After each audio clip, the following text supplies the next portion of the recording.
門嘅朋友大家好，我係 Shadow 室內設計公司嘅 Amy， 好開心可以同大家傾下人體工學呢個話題。喺我哋 Shadow 室內設計公司設計辦公室嘅時候，所選取嘅家私究竟會係有邊一款嘅呢？大家可以諗下，成日長時間喺辦公室度返工，邊會唔攰啊？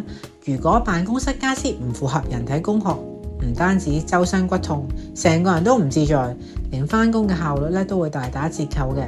最慘仲會係危害你身體健康啊！所以話有張符合人體工學嘅辦公椅對日常辦公嚟講係非常之重要，千祈唔可以忽視嘅。先同大家講下辦公室椅呢一個辦公室嘅必備神器。我哋設計師所選取嘅辦公椅會按照人體曲線去打造，就好似為每一個人度身訂做一樣。個椅背係設計到完全貼合人體脊椎嘅形狀，由頸椎到腰椎，好似有隻手穩穩咁托住你背脊一樣。尤其係腰部嘅支撐位做得最好。大家都知啦，長時間坐住返工，腰部係最容易攰㗎嘛。而我哋嘅設計嘅椅背就好似私人保健師咁，能夠大大減輕腰部所受嘅壓力，就算坐足成日都唔會腰酸骨痛㗎。仲有就係辦公椅嘅高度同角度都可以隨意調節嘅，想坐高啲，輕輕撳個掣或者轉一轉就得㗎啦。想坐低啲同樣都係同樣嘅操作。咁椅背想直啲集中精神工作或者斜啲放鬆晒都冇問題㗎。大家可以根據自己嘅身高同平時嘅習慣自己調節嘅，務求令身體處於一個最舒服嘅狀態。講下辦公台啊，唔同崗位嘅工作需要嘅辦公台係差天共地嘅，所以我哋設計師設計辦公台嘅時候絕對唔會一個款就俾所有人嘅。如果係一班做程式嘅設計同事成日就坐喺電腦面前，需要一直摸住個鍵盤咁樣打字一坐低就幾個鐘。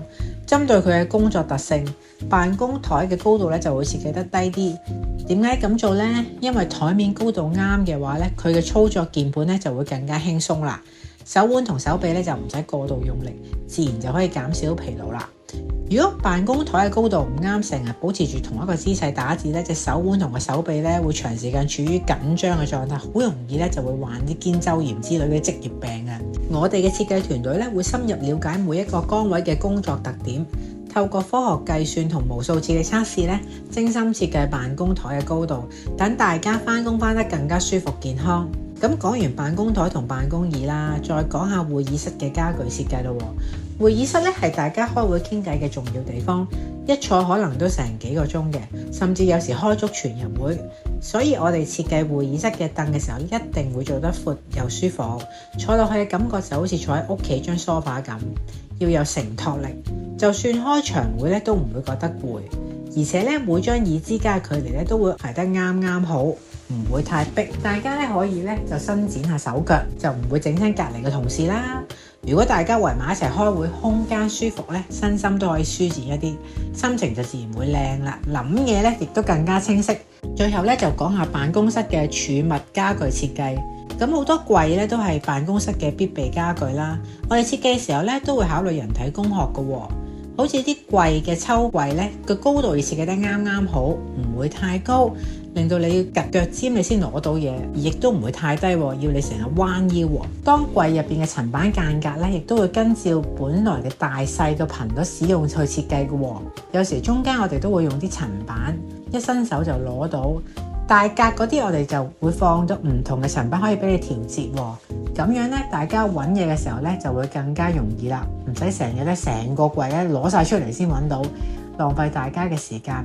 如果方便咗工作流程，就自然更加順暢啦。咁辦公室嘅效率亦都會大大提高嘅。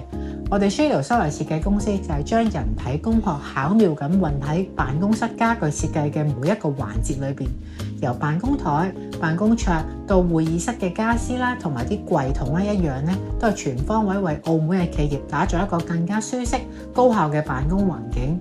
大家坐得舒服，返工返得開心，工作效率自然就會提高啦。公司發展咧亦都會更加順利喎。